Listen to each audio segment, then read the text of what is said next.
आप बताते हैं कि जो भी सफरिंग्स हैं किसी भी इंसान के साथ, उसके पीछे कोई ना कोई एक बैक रीज़न होता है। जब हम अर्थ पे आते हैं, बर्थ लेते हैं, बर्थ से पहले हमारी सोल सब कुछ प्लान करके आती है कि हमने अपनी लाइफ में ये चैलेंजेस लेने हैं या फेस करने हैं। इन चैलेंजेस को जब हम फेस करेंगे तो हम इस चीज़ को सीखेंगे या ये सोल लेसन हमें सीखने को मिलेगा। पर बहुत सारे डी एडिक्शन सेंटर का जो पर्पज़ है या तो पैसा कमाना है, और कई बार तो इवन ये भी देखने को मिला है कि डी एडिक्शन सेंटर के अंदर ही ड्रग जो है सप्लाई की जा रही है।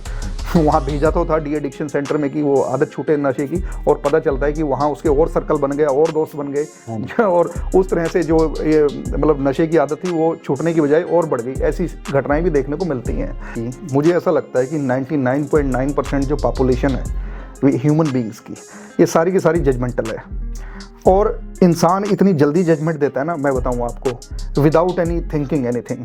और ओपिनियन और जजमेंट तो आप किसी से भी ले लो जाके, आपको आसानी से मिल जाएगी। इवन ही हम जो इंसान हैं ऐसी एरियाज़, ऐसी डोमेन्स के बारे में भी है या ऐसे सब्जेक्ट के बारे में भी ओपिनियन दे देते हैं जिसे हमने कभी पढ़ा ही नहीं है। एक सेकंड लगता है हमें डिस्कार्ड करने में और एक्सेप्ट करने में। हम बेसिकली, एक शब्द है I believe, I don't believe, और एक शब्द है I know, I don't know.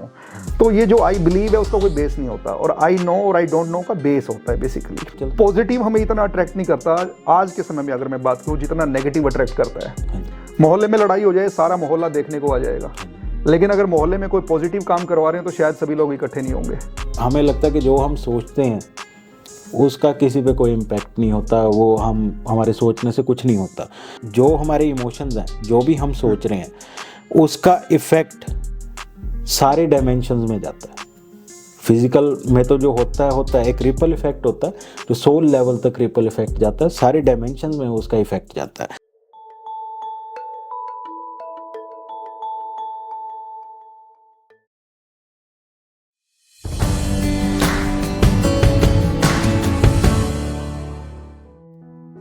Hello friends, आपका इस वीडियो में स्वागत है। आज फिर से हमारे साथ हैं एडवोकेट अभिमन्यु कलसी। पर आज का जो टॉपिक है वो थोड़ा यूनिक है। एडवोकेट अभिमन्यु आज हमारे को बताएंगे कि जो 30 सोल लेसन्स है, यानी कि हर सोल की एक जर्नी होती है, और जितने भी अर्थ पे सोल हैं वो एक स्पेशल किसी ऑब्जेक्टिव या पर्पज के साथ इस अर्थ पर आती हैं। जैसे कि हर कोई व्यक्ति किसी न किसी सफरिंग से गुजरता है। कोई जैसे डी एडिक्शन सेंटर में कुछ लोग जा रहे हैं अपने नशे की आदत को छुड़वाने के लिए, कुछ लोग जीवन में पॉवर्टी से ही संघर्ष कर रहे हैं, कुछ लोग बीमारियों से संघर्ष कर रहे हैं। यानी कि जितने भी हम सब लोग किसी न किसी चैलेंजेस के साथ जुड़े हुए हैं, उसके पीछे रीज़न क्या है कि वो सोल अपने साथ क्या ऐसा लेकर आई है, क्या ऐसी चीज़ें इस सोल के साथ मतलब पहले से डिसाइडेड हैं कि जो इन घटनाओं को जन्म देती हैं। आइए डिटेल में बात करते हैं एडवोकेट अभिमन्यु कलसी से इन सब चीज़ों के बारे में। कलसी साहब, आपका बहुत बहुत शुक्रिया हमें ज्वाइन करने के लिए। Thank you sir. हाँ जी सर। ये जो आप बताते हैं कि जो भी सफरिंग्स है किसी भी इंसान के साथ, उसके पीछे कोई ना कोई एक बैक रीज़न होता है, तो इस पे आप कहाँ से स्टार्ट करेंगे इस वीडियो को, और कैसे आप समझाएंगे?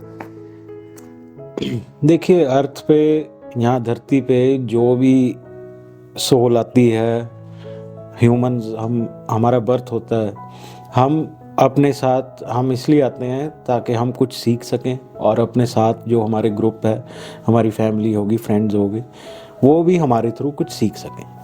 अब सीखेंगे कैसे? अगर लाइफ में सब कुछ अच्छा होता रहेगा फिर तो कुछ सीखेंगे नहीं। सीखेंगे तब जब लाइफ में कोई चैलेंज आएगा। चैलेंज किस फॉर्म में आ सकता है? जैसे कोई अबंडेंस किसी के पास नहीं है, मतलब वो पुअर है, उसका फाइनेंशियल लैक है थोड़ा सा, कोई किसी का चाइल्ड हैंडीकैप्ड है, किसी के लव्ड वन की डेथ हो जाती है, या कोई ड्रग एडिक्शन में चला गया, अल्कोहलिज्म में चला गया। इस तरह के अलग अलग चैलेंजेस आते हैं, और उन चैलेंजेस के थ्रू सोल सीखती है। वो जो आसपास के उसकी फैमिली ग्रुप है, उसके फ्रेंड्स हैं, उनको सोल सिखाती है। एक ऑथर है रॉबर्ट शॉर्ट्स, उनकी 3 बुक्स हैं, your soul plan, your soul's gift and your soul's love. मैंने अपनी लाइफ में चैलेंजेस देखे तो मेरे दिमाग में यही क्वेश्चन आता था कि इसके पीछे रीज़न क्या है, कि क्यों ये चैलेंजेस लाइफ में आ रहे हैं, कि नॉर्मल क्यों नहीं, कि स्मूथ भी तो चल सकती है लाइफ, ये चैलेंज के पीछे रीज़न क्या है। तो फिर मेरे को किसी ने रेकमेंड किया कि आप ये बुक पढ़ो। पीएमसी गुजरात पे ही ये बुक पढ़ाई गई थी। तो उसमें जब ये मैंने बुक पढ़ी योर सोल प्लान, तो इसमें बहुत ज़्यादा क्लैरिटी आई कि एक्चुअल में जो सोल चैलेंजेस लेके आती है वो क्यों लेके आती है। अब ये जो योर सोल प्लान बुक है, इसमें जो ऑथर है रॉबर्ट श्वार्ट्ज कहते हैं कि मैं अपनी लाइफ में बड़ा डिजेक्टेड फील कर रहा था, मैं बड़ा सैड फील करता था कि मेरी लाइफ में मैंने कुछ ऐसा काम नहीं किया कि मैं लोगों को उस चीज़ से लोगों का इम्पेक्ट हो, मेरे काम से लोगों को इम्पेक्ट हो, या कोई फ्रूटफुल मैंने अपनी लाइफ में काम नहीं किया। तो उन्होंने अपना एक पास्ट लाइफ सेशन करवाया तो उनको पता चला कि उनका एक सोल प्लान है कि उन्होंने बुक लिखनी है। फिर उन्होंने ये 3 बुक्स जो हैं, your soul plan, your soul's gift और योर सोल्स लव, ये लिखी। इसके लिए इन्होंने इंटरव्यूज़, मतलब जो लोग इन अलग अलग चैलेंजेस से जा रहे थे उनको सेलेक्ट किया, प्लस इनके साथ इनका एक स्टाफ है। वो स्टाफ क्या है, वो चैनलिंग करता है, वो चैनल जो स्पिरिट गाइड्स होते हैं उनको चैनल करके जो ये संघर्ष है या जो भी कोई चैलेंज है उसके पीछे रीज़न वो आके बताते हैं। बेसिकली वो जो सोल के स्पिरिट गाइड्स हैं, होता क्या है, जब हम अर्थ पे आते हैं, बर्थ लेते हैं, बर्थ से पहले हमारी सोल सब कुछ प्लान करके आती है कि हमने अपनी लाइफ में ये चैलेंजेस लेने हैं या फेस करने हैं। इन चैलेंजेस को जब हम फेस करेंगे तो हम इस चीज़ को सीखेंगे या ये सोल लेसन हमें सीखने को मिलेगा। और इस जो ये प्री बर्थ प्लानिंग होती है, बर्थ से पहले जो प्लानिंग है, इसमें हमारे spirit guides, council of elders, ये सारे इन्वॉल्व होते हैं। पूरी डिटेल्ड प्लानिंग होती है कि हम अर्थ पे जाएंगे, क्या करेंगे। अब जब अर्थ पे आते हैं तो हमारी मेमोरी चली जाती है उस सोल वर्ल्ड की।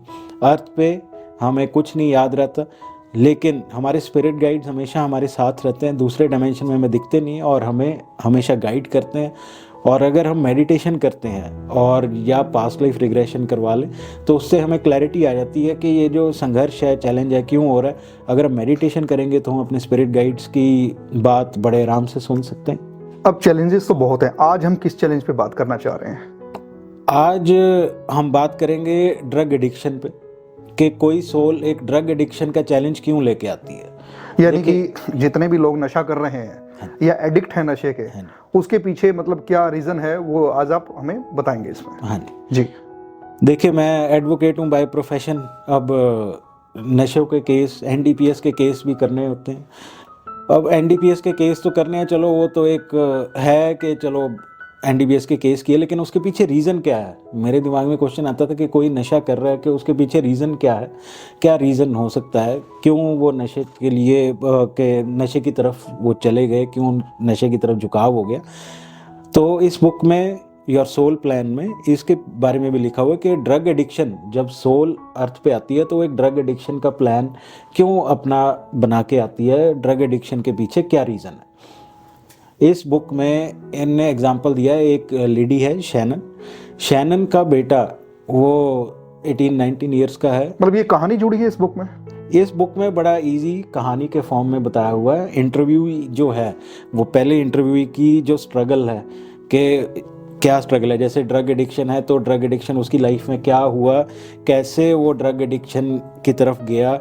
फिर वो जो चैनल करते हैं, जो उसका स्टाफ है, वो चैनलिंग के थ्रू स्पिरिट गाइड्स को बुला के उनसे पूछते हैं कि इसके पीछे रीज़न क्या है, कि क्यों ये ड्रग एडिक्शन प्लान हुआ था, किसके रिक्वेस्ट पे ड्रग एडिक्शन प्लान हुआ था, और इससे सीखना क्या है। तो ये जो कहानी है, रियल कहानी है? ये रियल कहानी है। इससे कैरेक्टर क्या कौन कौन है रियल कहानी के? रियल कहानी में शैरन है, शैरन एक लेडी है, मदर है, उसका बेटा है। ये दोनों कैरेक्टर इसमें मेन है।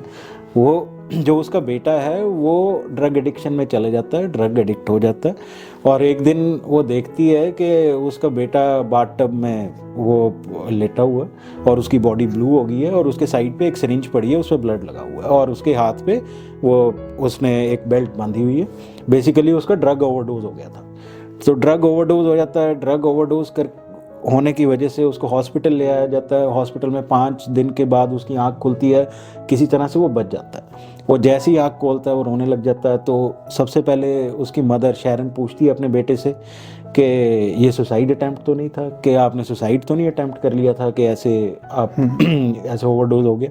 तो वो कहता है सुसाइड अटैम्प्ट नहीं था, ये एक एक्सीडेंट था, कि मैं ड्रग एडिक्शन से काफ़ी देर से मैं ड्रग एडिक्ट हूँ और ऐसे ओवरडोज हो गया था गलती से, ऐसा हुआ इसमें। तो इसके पीछे फिर उन्होंने रीज़न ढूंढा, तो वो रॉबर्ट शॉर्ट्स के पास आए। रॉबर्ट शॉर्ट्स ने इनके स्पिरिट गाइड्स को चैनल किया। तो जब स्पिरिट गाइड्स को चैनल किया तो उसमें ये पता लगता है कि क्या रीज़न है उसका ड्रग एडिक्शन की वजह से। सबसे पहले तो ये कि ये किसकी रिक्वेस्ट पे हुआ, किसने कहा कि मैं ड्रग एडिक्ट बनूंगा और शैरन मेरी मदर बन के आएगी। ये दोनों का सोल का प्लान पहले ही था। शैरन की सोल की यही प्री बर्थ प्लानिंग थी कि वो अपने बेटे की मदर बनेगी, और जब वो अपने बेटे की मदर बनेगी तो उसका बेटा वो ड्रग एडिक्ट होगा। और ये रिक्वेस्ट किसकी थी? उसके बेटे की। इसके बेटे का नाम क्या था इस कैरेक्टर जो उसके बेटे का नाम मुझे अभी ऐसे याद नहीं है, लेकिन उसके बेटे की रिक्वेस्ट थी कि आप मेरी मदर बनो और मैं ड्रग एडिक्ट होऊंगा। यानी कि जब उन्होंने फिजिकल बॉडी में जन्म लिया तो ये सोल वर्ल्ड के अंदर उन्होंने पहले से डिसाइड किया था। डिसाइड किया था। तो अब ये डिसाइड हो गया, अब ये पता लगा कि ये उसी के रिक्वेस्ट पे हुआ था। इसी से ही बहुत एक्सेप्टेंस आई थी कि हाँ ये पहले डिसाइडेड था।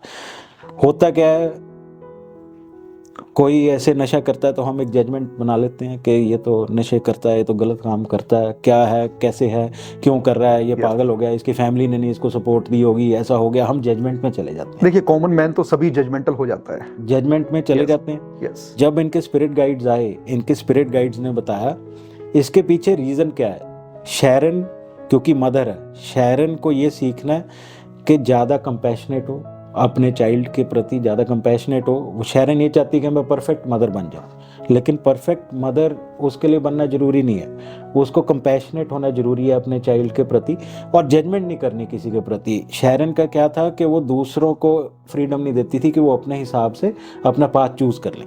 तो ये चीज़ निकल के सामने आई। तो शैरन की जो सोल थी, उन्होंने सोचा कि मैं एज ए मदर अर्थ पे जाऊंगी और वो जो कमियां उनमें थी उन चीज़ों को लेसन्स के थ्रू सीखेंगी। कमियां नहीं कह सकते, वो लेसन सीखना होता है, आप इसको कमी नहीं कह सकते। हम एक जर्नी ऑफ ए सोल है, एक जर्नी ऑफ ए सोल है। फिर उसमें ये पता लगा कि एक्चुअल में जो उसका बेटा था वो प्रीवियस बर्थ में वो एक मैजिशियन था, शमन था। नहीं, पास्ट लाइफ रिग्रेशन से पता चला। ये पास्ट लाइफ रिग्रेशन से पता लगा, लेकिन पास्ट लाइफ रिग्रेशन में भी वो सोल लेवल पे चले गए। पास्ट लाइफ रिग्रेशन में भी सोल लेवल पे। तो ये पता लगा कि जो ये उसका बेटा था, ये पास्ट लाइफ में इसकी जो पहली बर्थ थे उनमें किसी में मैजिशियन था, शमन था। अब वो ड्रग एडिक्शन में इसलिए चला गया कि उसको वही मैजिकल एक्सपीरियंस दोबारा एक्सपीरियंस करने थे जो पास्ट लाइफ वाले थे। Being a magician, being a शमन, वो एक्सपीरियंस करना चाहता था। क्योंकि ड्रग हम अंदर लेते हैं, केमिकल रिएक्शन होता है, हमारा डोपामिन बढ़ता है, गुड हार्मोन्स बढ़ते हैं, तो हमें ड्रग एडिक्शन हो जाती है, हमें एक मैजिकल इफेक्ट आने लग जाता है। तो उससे वो पता लगा। और दूसरा रीज़न ये था, जो ये इसका बेटा था बहुत ज़्यादा क्रिएटिव था, इसके पास बहुत ज़्यादा टैलेंट था, बहुत गिफ्टेड था। उस चीज़ को, जो उसका टैलेंट था, क्रिएटिविटी थी, उसको कोई आउटलेट नहीं मिल रहा था। तो इस केस में क्या था, अगर उस क्रिएटिविटी को, टैलेंट को आउटलेट ना मिले तो ऐसे ड्रग एडिक्शन में वो चला गया उसका बेटा। तो इससे लर्निंग जो उनको पता लगी, लर्निंग ये थी कि एक तो जजमेंट नहीं करनी हमने किसी की, जो उसकी मदर की लर्निंग थी कि जजमेंट ना करो। और सबसे बड़ी बात क्या हुई, जब उसने ये देखा कि मेरे बेटे के साथ ऐसा हुआ, उसकी मदर जो थी वो नर्स थी पेडियाट्रिक वार्ड में, पेडियाट्रिक यूनिट में। तो अलग अलग तरह के पेशेंट्स आते हैं, कोई प्रेग्नेंट लेडी आ गई, वो ड्रग एडिक्ट थी या वो ऐसे ड्रग्स करती थी, पहले वो जजमेंट बनाती थी। तो फिर उसने देखा कि नहीं, वो कंपैशनेट, यानी कि प्रीवियस बर्थ में जो मदर थी वो जो जजमेंटल हो जाती थी, इसी बर्थ में जजमेंटल हो जाती थी, जजमेंट के वो ऐसा ड्रग एडिक्ट आ गए। और पेडियाट्रिक वार्ड में हर तरह का वो लेडी, यानी कि जब तक उसका बेटा एडिक्शन में नहीं आया था तब तक वो जजमेंट, उसका रीज़न ही ये था एडिक्शन में जाने का कि अपने मदर की, उसकी मदर की लर्निंग ये थी कि वो जजमेंट से बाहर आए, जजमेंट से बाहर आए, क्रिटिसाइज ना करे किसी चीज़ को। और क्या कहते हैं, वो अपने जो उसके एक सोल की वो जो जो उसकी बॉडी की उसको लिमिटेशन लगती थी, जब उसने देखा मेरे बेटे को ऐसा हो गया, वो कंपैशनेट हुई। उसने और प्रोग्राम शुरू किए ऐसे लोगों में अवेयरनेस फैलाने के लिए, लव डिस्ट्रीब्यूट किया, लव दिया। एडिक्शन से बाहर आने के लिए, बाकी लोगों के लिए, बाकी लोगों जो पेशेंट्स आते थे, जो पेडियाट्रिक वार्ड में वो नर्स थी, लव दिया, लव लिया। फिर उसके बाद क्या हुआ, जो फिजिकल लाइफ में अगर एक मेजर ये है कि हमारी फिजिकल लाइफ अच्छी गई कि नहीं गई, हमारा बर्थ अच्छा रहा कि ना, मतलब जो हमारी जर्नी थी अच्छी रही नहीं रही, एक मेजर, एक यार्ड स्टिक, एक उसको मेजर करने के लिए ये है कि हमने कितना लव दिया और कितना लव लिया। क्योंकि हम यहाँ पे लव लेने और देने के लिए आए, और बाकी चीज़ें तो चलो एक सेपरेट है, लव मेन रीज़न है। तो एक जजमेंट, और उसके पीछे ये भी था कि जो उसकी मदर की एनर्जीज थी, उसकी जो सोल है, सोल हमारी अनलिमिटेड है, एनर्जी उसकी चैनल हो गई वो इन पॉजिटिव वर्क में विदाउट जजमेंट।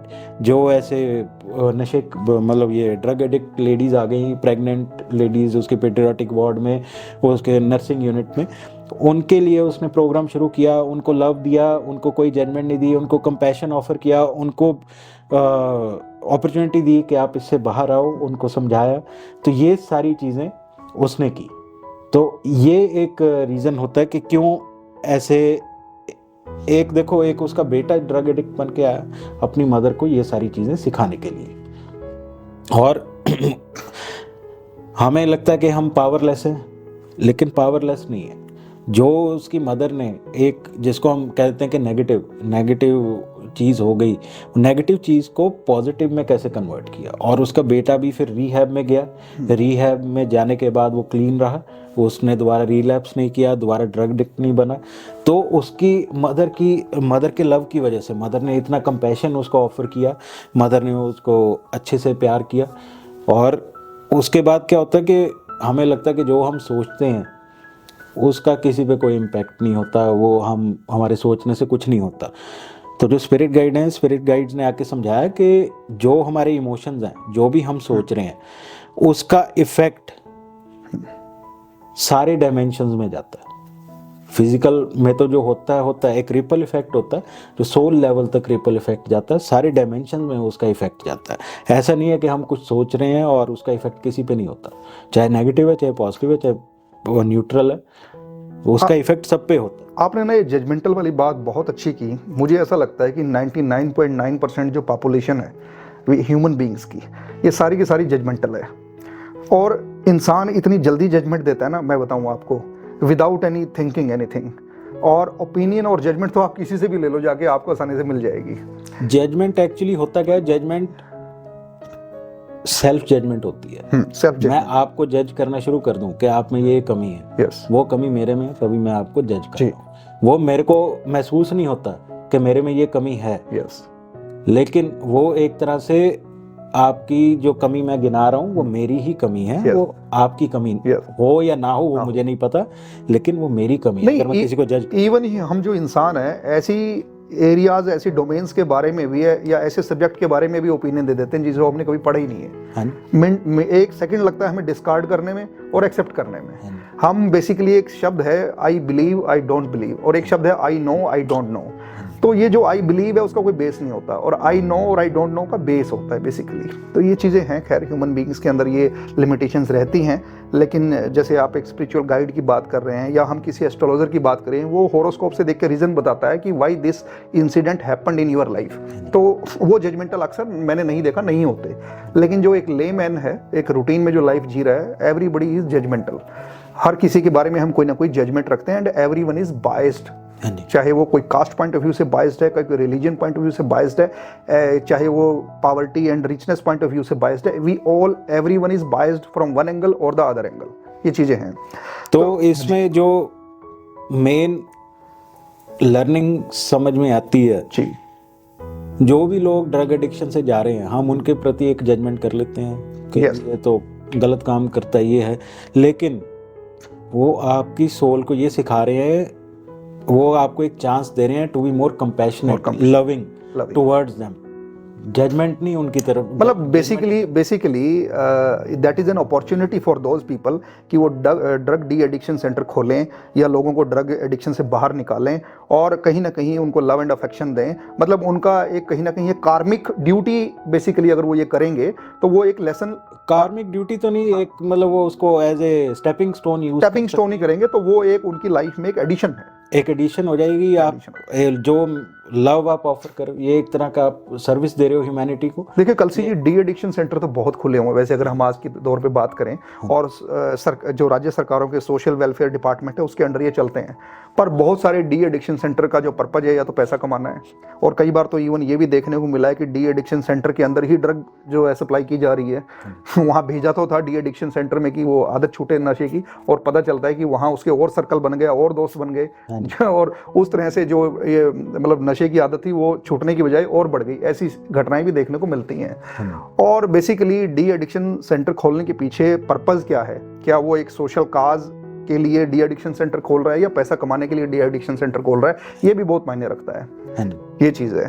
तो डी एडिक्शन सेंटर खोलने के लिए सरकार की बहुत लंबी चौड़ी गाइडलाइंस है, लेकिन मुझे नहीं लगता कि हर डी एडिक्शन सेंटर वो पूरी कर पाता है। कहीं ना कहीं ड्रॉबैक और लिमिटेशन रहती है, जिस वजह से डी एडिक्शन सेंटरों के खिलाफ सरकार एक्शन भी लेती है, ये भी चीज़ है। तो सर ये जो सोल लेसन्स हैं, यानी कि खाली डी एडिक्शन की हम बात नहीं करते। अगर कोई पॉवर्टी से जूझ रहा है, अगर कोई कैंसर से जूझ रहा है, अगर कोई किसी और तरह की क्रोनिक डिजीज से गुजर रहा है, अगर कोई एक्स्ट्रा मेटल अफेयर से गुजर रहा है, अगर कोई पेन एंड सफरिंग किसी भी तरह से गुजर रहा है, यानी कि वो सोल पहले से ये डिसाइड करके आई है कि इस अर्थ पर मेरा ये रोल रहेगा और मुझे इस तरीके से ये जो एजुकेशन है, जो लेसन है, मुझे वो लेने हैं। ये चैलेंजेस है कि चैलेंज लेके, क्योंकि जब तक डुअलिटी नहीं होगी, जब तक नेगेटिव नहीं आएगा, तब तक हम पॉजिटिव की तरफ नहीं जाएंगे।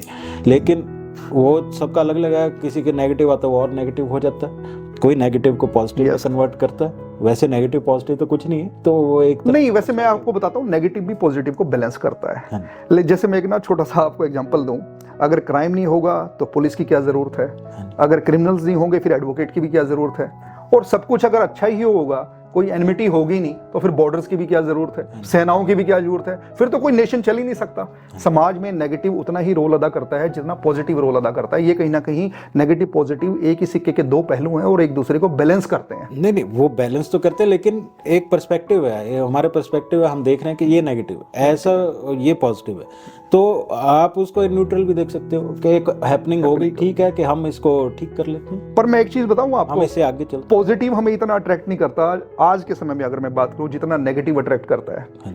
मोहल्ले में लड़ाई हो जाए, सारा मोहल्ला देखने को आ जाएगा, लेकिन अगर मोहल्ले में कोई पॉजिटिव काम करवा रहे हैं तो शायद सभी लोग इकट्ठे नहीं होंगे, कोई भी नहीं इकट्ठा, ऐसा होता है। अब जैसे मैं एक एग्जांपल दूंगा, मान लो कोई वीडियो अपलोड करता है यूट्यूब पे, अगर उसमें नेगेटिव थंबनेल बना दिया या कुछ नेगेटिव कंटेंट डाल दिया तो वो ज्यादा देखते हैं लोग। अगर कोई आप जैसे एजुकेशनल वीडियोस की अगर हम बात कर लें तो बहुत कम लोग देखते हैं, लेकिन अगर आप कोई फन टाइप वीडियोस हैं, घूमना फिरना है, कुछ नेगेटिविटी इन्वॉल्व है, कोई मिस्ट्री से रिलेटेड वीडियो है, क्राइम से रिलेटेड वीडियो है, मुझे वो लगता है वो ज़्यादा चलते हैं।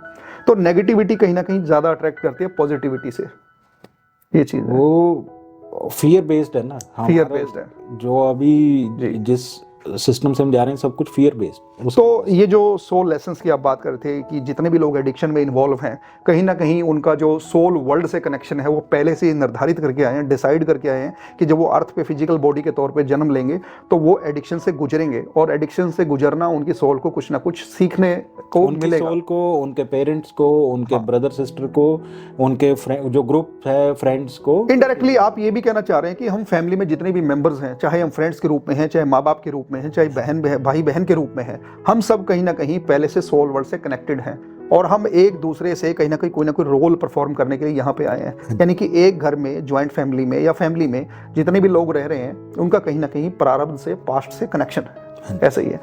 अच्छा कलसी जी, इसके अलावा और क्या बताना चाहेंगे आप, अगर हम इस पे बात करें, डी एडिक्शन सेंटर्स की बात करें, या डी एडिक्शन का जो प्रोसेस है, या पास्ट लाइफ से कैसे इसको, या पास्ट लाइफ रिग्रेशन से इसको कैसे कनेक्ट करते हैं आप? पास्ट लाइफ रिग्रेशन या ये मेडिटेशन भी अगर हम करते हैं तो इससे हमें एक एक्सेप्टेंस आ जाती है कि ये जो चीज़ है, प्रॉब्लम जिसको कह लो, ये जो चैलेंज है, ये हमारी लाइफ में क्यों आया। Can we say that past life regression is a therapy basically?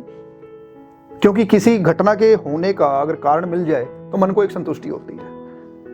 Therapy हम कह सकते हैं, लेकिन वो साइंटिफिक टर्म में थेरेपी नहीं कह सकते। एक सोल के लिए वो थेरेपी हो सकती है, लेकिन साइंटिफिक टर्म में जैसे मेडिकल टर्म में यूज़ होता है वैसे हम थेरेपी यूज़ कर सकते। अदरवाइज वो एक्सेप्टेंस आ गई, पीसफुलनेस आ गया, आपने पास्ट लाइफ PLR करवा लिया, सोल आपने लेसन देख लिया, या आपने देख लिया कि क्यों इसके पीछे आपको रीज़न पता लग गया, तो 90% तो वहीं आप ओवरकम कर जाते हो। यस, तो वो तो है। तो इसमें जो मेन है कि ये कोई ड्रग एडिक्ट है तो we have to be compassionate towards him, उसके तरफ प्यार की भावना रखें, ना कि उसे गालियां निकालें। डी एडिक्ट ही नहीं, अगर समाज में कोई नेगेटिव इंसान है और अगर वो कुछ बुराइयों से गुजर रहा है तो कहीं ना कहीं हमें जजमेंटल नहीं होना, जजमेंटल नहीं होना और तरस नहीं खाना। जैसे ड्रग एडिक्ट है हम तरस खाते हैं कि वो देखो क्या हो गया। जो पिटी है, पिटी हमें डिवाइड करती है, जो कंपैशन है वो हमें यूनाइट करता है। पैशन यूनाइट करता है, पिटी डिवाइड्स अस, कंपैशन यूनाइट्स यूनाइट्स। ठीक है सर, कलसी साहब thank you very much. I hope जो हमारे दर्शक हैं they will enjoy this video and बड़ा यूनिक एक चैप्टर आज हमने डिस्कस किया। और फ्रेंड्स जो मिस्टर कलसी हैं ये एक अलग तरह की स्पिरिचुअलिटी का एक इनका रास्ता है। बहुत सारे मतलब 30 सोल लेसन्स पे इन्होंने बुक्स पढ़ी हुई हैं और हर सोल कोई ना कोई इस अर्थ पर किसी न किसी लेसन को सीखने के लिए आती है। फ्यूचर में हम मिस्टर कलसी के साथ दोबारा बैठेंगे, फिर हम किसी नए टॉपिक पे बात करेंगे, किस नए सोल लेसन पे भी बात करेंगे। थैंक यू सर हमें ज्वाइन करने के लिए। Thank you very much.